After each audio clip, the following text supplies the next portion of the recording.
La lección de hoy se enfoca en el crisol de la purificación.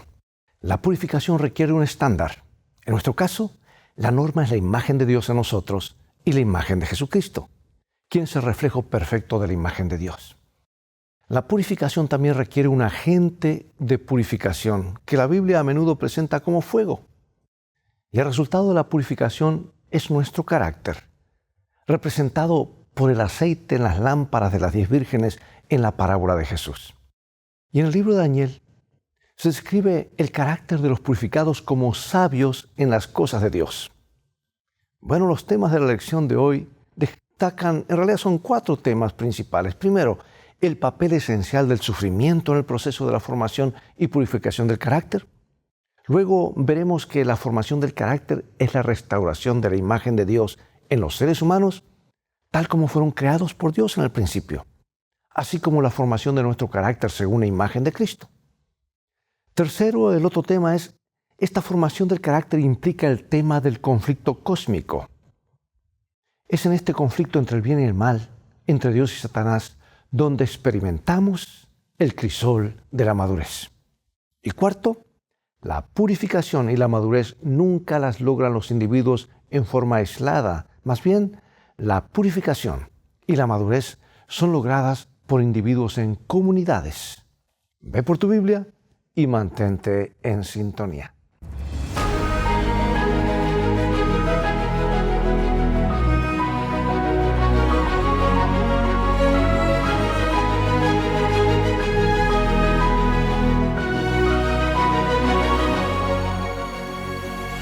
Comenzaremos con este hermoso versículo que es una gran promesa, segunda carta a los Corintios, capítulo 3, versículo 18.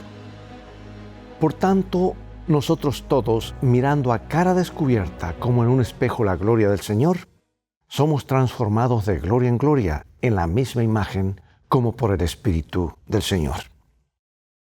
Amy Carmichael llevó a un grupo de niños a un orfebre tradicional en la India.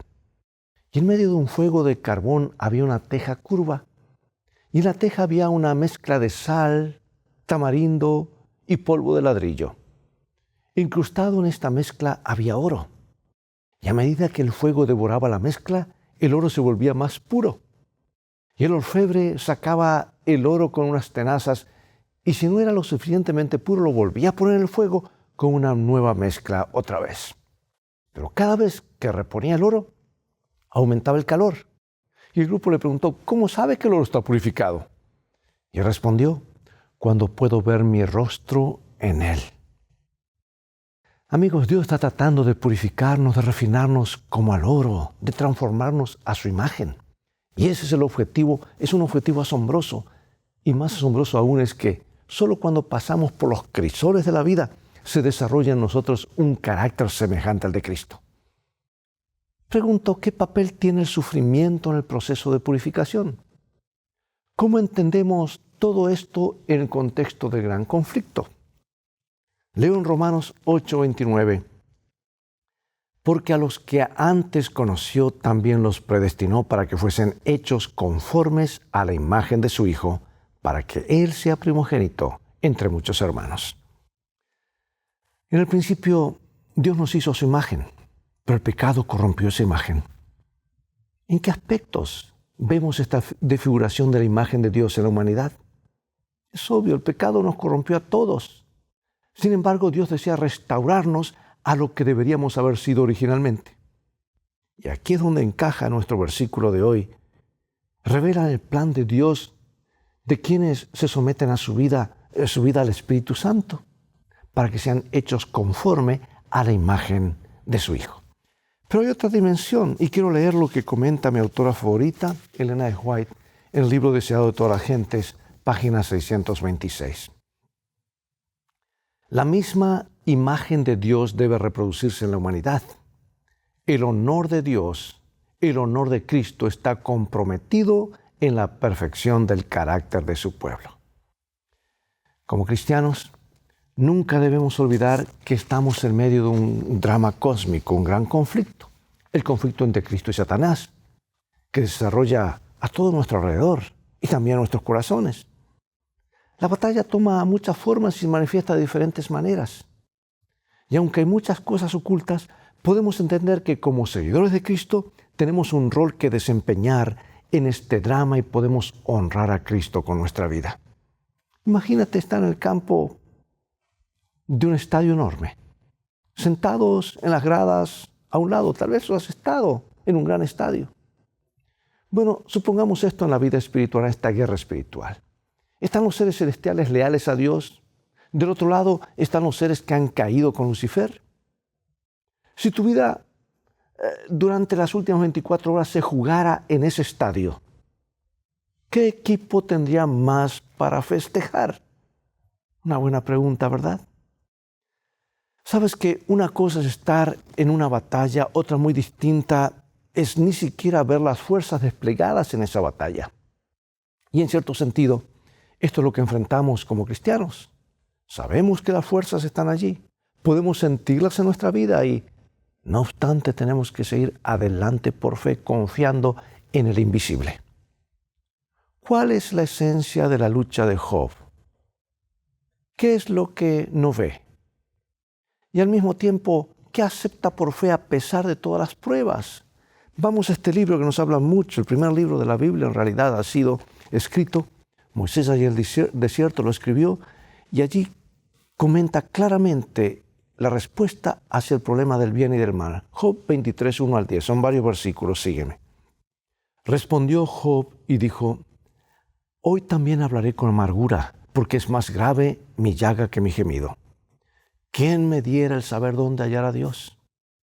Yo iría hasta su silla, expondría mi causa delante de él y llenaría mi boca de argumentos. Yo sabría lo que él me respondiese y entendería lo que me dijera. ¿Contendería conmigo con grandeza de fuerza? No, antes él me atendería. Allí el justo razonaría con él y yo escaparía para siempre de mi juez. He aquí yo iré al oriente y no lo hallaré, al occidente y no lo percibiré. Si muestra su poder al norte, yo no lo veré, al sur se esconderá y no lo veré.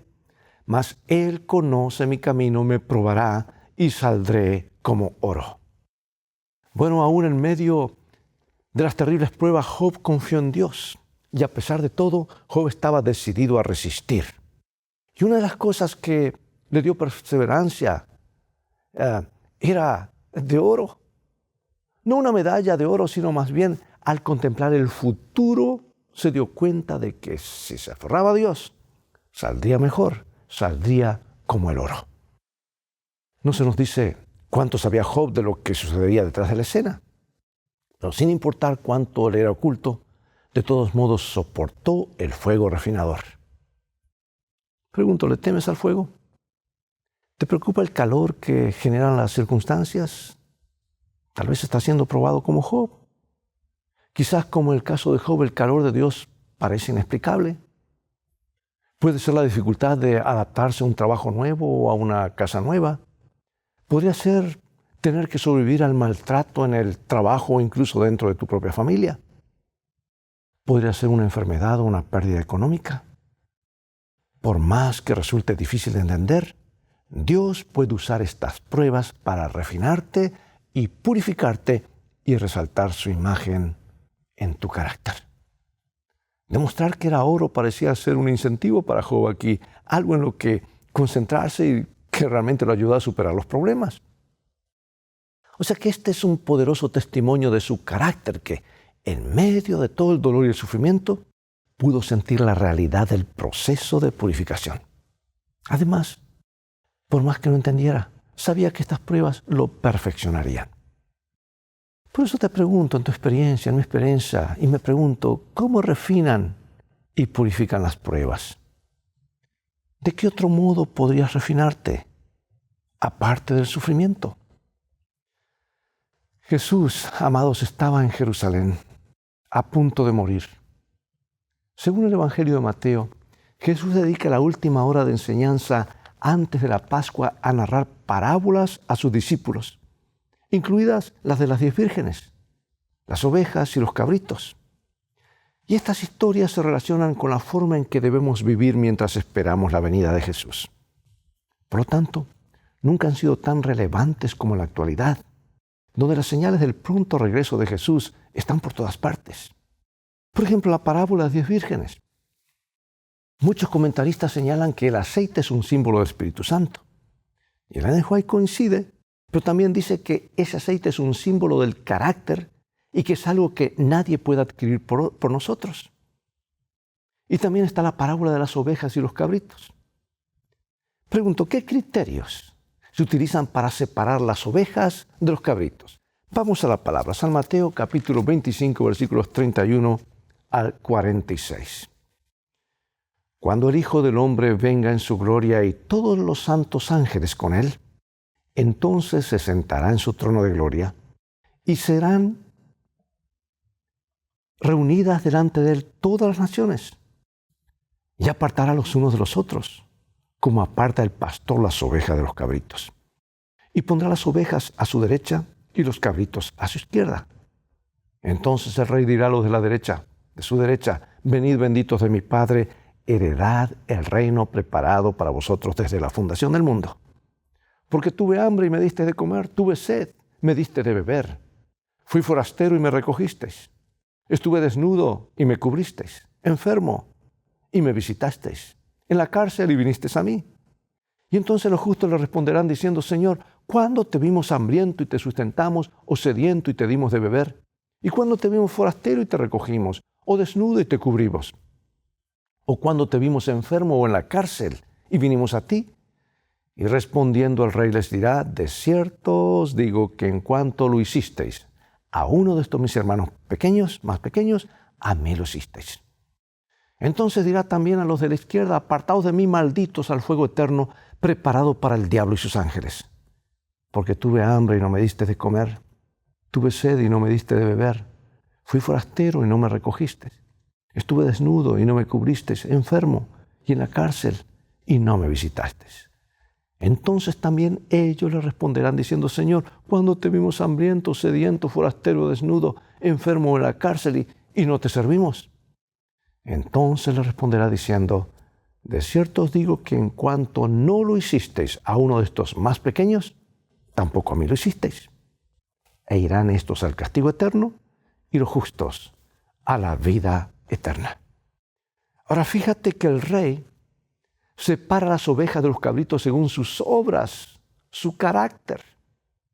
Y aunque Jesús no inculca la salvación por las obras, aquí podemos ver cuán importante es el desarrollo del carácter en el plan de salvación y cómo los que verdaderamente son salvos en Cristo reflejarán esa salvación en su vida y en su carácter. Somos salvos por la fe en Cristo, pues seremos juzgados por nuestras obras. Se dice que el carácter de una persona es lo que una persona es en la oscuridad, o sea, cuando nadie lo ve. Por eso, ¿qué tipo de persona eres tú cuando nadie te mira?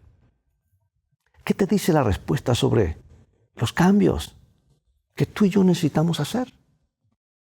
Veamos más específicamente la importancia del carácter para quienes estarán en vida en la segunda venida de Jesús. ¿Cuál es el contexto? ¿A qué época de la historia de la tierra hace referencia? Más aún, ¿qué podemos entrever en estos versículos sobre el carácter del pueblo de Dios en esta época? ¿Y qué características se le atribuyen en contraste con los impíos? Vamos a ver el libro de Daniel, capítulo 12, versículos 1 al 10. En aquel tiempo se levantará Miguel, el gran príncipe que está de parte de los hijos de tu pueblo, y será tiempo de angustia cual nunca fue desde que hubo gente hasta entonces. Pero en aquel tiempo será libertado tu pueblo, todos los que se hallen escritos en el libro. Y muchos de los que duermen en el polvo de la tierra serán despertados, unos para vida eterna y otros para vergüenza y confusión perpetua. Los entendidos resplandecerán como el resplandor del firmamento, y los que enseñan la justicia a la multitud como las estrellas a perpetua eternidad. Pero tú, Daniel, cierra las palabras y sella el libro hasta el tiempo del fin. Muchos correrán de aquí para allá y la ciencia se aumentará. Y yo, Daniel, miré y aquí otros dos que estaban en pie, el uno a este lado del río y el otro al otro lado del río. Y dijo un varón de vestido de lino que estaba sobre las aguas del río, ¿cuándo será el fin de estas maravillas? y oí al varón vestido de lino que estaba sobre las aguas del río, el cual alzó su diestra y su siniestra al cielo, y juró por el que vive por los siglos, que será por tiempos y la mitad de un tiempo. Y cuando se acabe la dispersión del poder del pueblo santo, todas estas cosas serán cumplidas. Y yo oí, mas no entendí, y dije: Señor mío, ¿cuál será el fin de estas cosas? Él respondió: anda, Daniel, pues estas palabras están cerradas y selladas hasta el tiempo del fin. Muchos serán limpios y emblanquecidos y purificados. Los impíos procederán impíamente y ninguno de los impíos entenderá, pero los entendidos comprenderán. Y ahora a Daniel se le dice que justo antes de la venida de Jesús habrá un tiempo de angustia como no ha habido en toda la historia. Y en Daniel 12, 3 y 10 se nos da una descripción de los justos y los impíos durante este tiempo. Fíjate que los malvados, dice, procederán impíamente, en contraste con los justos que, según el versículo 3, dice, resplandecerán. Tal vez porque han sido limpios y emblanquecidos y purificados. Y durante este tiempo de angustia, cual nunca fue desde que hubo gente hasta entonces, es eso cuando ocurre esto, cuando se muestra en realidad cuán limpios y justos han sido por la sangre de Jesús. Además, en contraste, los impíos no entienden, pero los justos son entendidos. ¿Entender qué? ¿Matemáticas? ¿Ciencia? ¿La alta crítica? Proverbios dice que el principio de la sabiduría es el temor de Jehová. Y quizá en este contexto los entendidos son sabios porque conocen estos acontecimientos finales, el tiempo de angustia a medida que se desarrolla. No los toma por sorpresa. Por un estudio de la palabra, saben qué es lo que viene, saben lo que les espera. Y lo más importante es que entienden lo suficiente como para permitir que ese tiempo de angustia los purifique, los refine. Los impíos, por otro lado, simplemente se vuelven más obstinados en su rebelión y así continúan en su maldad. Amigos, la cuestión fundamental es que aquí se nos presenta una descripción de un pueblo que ha pasado por un proceso de refinamiento y purificación. Y aunque hemos visto estos versículos en el contexto de los últimos días, ¿qué principios vemos aquí que pueden ayudarnos ahora mismo a entender mejor de qué se trata el proceso de purificación y refinamiento, incluso para nosotros hoy? Hay una canción que dice: soy una roca, soy una isla. ¿Alguna vez te sentiste así? ¿Quieres estar solo? Hasta quizás escuchaste gente que dice: bueno, mi caminar con Dios es una cuestión personal, no es algo de lo que quiero hablar. Pero mira lo que dice la Biblia en Efesios capítulo 4. Y Él mismo constituyó a unos apóstoles, a otros profetas, a otros evangelistas, a otros pastores y maestros, a fin de perfeccionar a los santos para la obra del ministerio, para la edificación del cuerpo de Cristo, hasta que todos lleguemos a la unidad de la fe y del conocimiento del Hijo de Dios, a un varón perfecto, a la medida de la estatura de la plenitud de Cristo, para que ya no seamos niños fluctuantes llevados por doquier de todo viento de doctrina, por estratagema de hombres que para engañar emplean con astucia las artimañas del error, sino que siguiendo la verdad en amor, crezcamos en todo aquel que es la cabeza, esto es Cristo, de quien todo el cuerpo, bien concertado y unido entre sí por todas las coyunturas, que se ayudan mutuamente, según la actividad propia de cada miembro, recibe su crecimiento para ir edificándose en amor. Bueno, ¿qué destaca el apóstol Pablo aquí? ¿Qué papel otorga a la comunidad? Porque cuando Pablo escribe a los Efesios, caracteriza a la iglesia como un cuerpo. Jesús es la cabeza y su pueblo constituye al resto. Si observas Efesios 4:13 que acabamos de leer, notarás que el propósito final de vivir en esa comunidad es experimentar la medida de la estatura de la plenitud de Cristo. Y para eso nos necesitamos unos a otros. ¿Es importante ir a la iglesia? Claro que sí. Por eso el libro de Hechos dice que el Señor añadía cada día a la iglesia a los que habían de ser salvos. En la comunidad nos ayudamos. Sin duda es posible ser cristiano en la soledad. Lo puede ser. De hecho, a veces es inevitable estar solo, al igual que muchos a lo largo de los siglos que fueron ridiculizados y perseguidos. Pero es un poderoso testimonio del poder de Dios que los hombres y las mujeres no cedan bajo las presiones que los rodean. Sin embargo, si bien esto es cierto, Pablo quiere enfatizar una verdad esencial y es esta. En última instancia, experimentamos y revelamos la plenitud de Cristo cuando trabajamos juntos en comunión unos con otros. Es fácil ser agradable cuando estás solo o con extraños, pero es mucho más difícil ser amable con los que conoces muy bien o que no te agradan, ¿verdad? Y esto significa que cuando todavía mostramos gracia y bondad por estas personas, damos un testimonio irresistible de la verdad acerca de Dios. Y ahora, amigo y amiga, hermano y hermana, para concluir, hemos aprendido que somos purificados de nuestros pecados por el sacrificio sustitutivo de Jesús. Pero también hemos aprendido que somos purificados por el sufrimiento. ¿Hay alguna contradicción entre estas dos ideas? No, para nada. Somos justificados por la gracia de Dios y recibimos su perdón de los pecados por fe. Por lo tanto, somos apartados para Dios y vivimos para Dios. La justificación y el perdón son declaraciones y experiencias espirituales profundas. Pero luego continuamos en la experiencia de la gracia en el contexto del gran conflicto, en el que somos probados y en el que nos demostramos fieles y amantes de nuestro Señor. Y es en esta experiencia que descubrimos muchas veces que fallamos, ¿verdad? Allí es donde solemos fallar. Y también descubrimos características ocultas que deben ser abandonadas. Las purgamos por la gracia de Dios.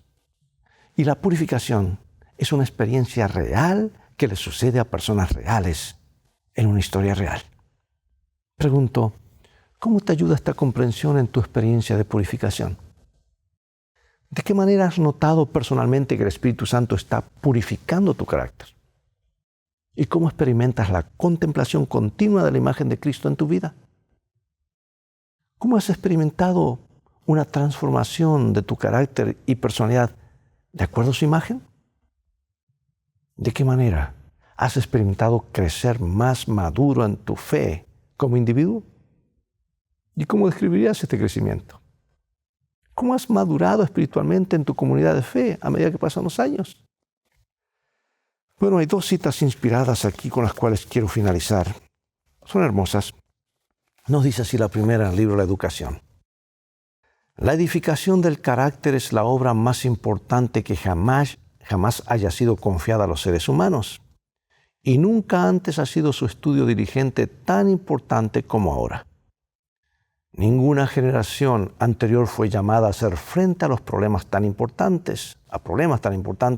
Nunca antes hallaron jóvenes frente a peligros tan grandes como los que tienen que arrostrar hoy. Ahora, esto fue escrito hace más de un siglo. Imagínate si estuviese viva hoy lo que diría. Vamos a este libro ahora a fin de conocerle. En la parábola, las vírgenes necias aparecen pidiendo aceite sin que lo consigan. Esto es un símbolo de los que no se han preparado desarrollando un carácter para permanecer en el tiempo de crisis. Es como si fueran a sus vecinos y le dijeran, dame tu carácter o me perderé. Deme su carácter y me perderé. Las que fueron sabias no pudieron compartir su aceite con las lámparas vacilantes de las vírgenes necias. Es que el carácter no es transferible. No puede comprarse ni venderse, debe adquirirse.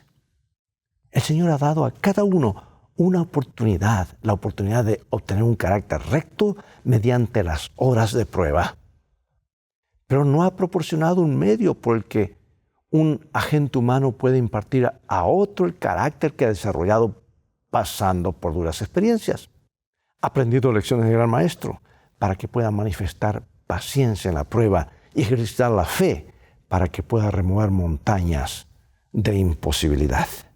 ¡Qué tremendo! ¡Qué profundidad! ¿Tú recuerdas a Helen Keller, quien era sorda, ciega desde temprana edad? Ella escribió lo siguiente, dice, el carácter no se puede desarrollar en un contexto fácil y tranquilo. Solo al experimentar pruebas y sufrimientos se puede fortalecer el alma aclarar la visión, inspirar la ambición y lograr el éxito. Bueno, así es. Dios permita que a través del sufrimiento, a través de la prueba, podamos nosotros ser purificados para servir al Señor por toda la eternidad y sobre todo quitar todo aquello que evite que su carácter sea reflejado en nosotros. Dios permita que reflejemos su carácter, estar en contemplación de Él, viviendo una vida para Dios y para el prójimo. Oremos. Padre Celestial, gracias por darnos estas lecciones de vida realmente. Gracias que en las pruebas tú estás allí. A veces no nos gusta el calor, el fuego, la purificación, pero es necesaria. Tú conoces a cada uno y gracias porque has prometido que la prueba no excederá lo que podamos soportar. Y juntamente con la prueba dará también la salida. Queremos brillar para ti. Así que te autorizamos a que limes y hagas desaparecer aquellas cosas que no nos permiten reflejarte plenamente. Comienza esta cirugía, esta operación, este proceso de refinamiento. Continúalo hasta que Jesús venga. Y cuando llegue ese día, cuando se cierre el tiempo de gracia, podamos estar entre aquellos que se irán reflejando a Jesús por la eternidad. Que ninguno de nosotros falte. En el nombre de Jesús oramos. Amén. Bien, amigos, es todo el tiempo que tenemos por hoy. Ha llegado el momento de despedirnos una vez más y será hasta el próximo programa de la serie Lecciones de Vida. Invita a otros a sintonizar este canal y transfórmate tú mismo en un canal de bendiciones. Dios te bendiga y recuerda, tú vales mucho para Jesús. Y si no, mira el precio que fue pagado por ti por mí en la cruz del Calvario. Él te ama más de lo que puedes imaginar. Y vamos en un viaje. Y en el viaje de la vida, las cosas van a terminar bien si haces de la Biblia tu GPS. Y a Jesús como tu guía. Maranatá, Dios te bendiga.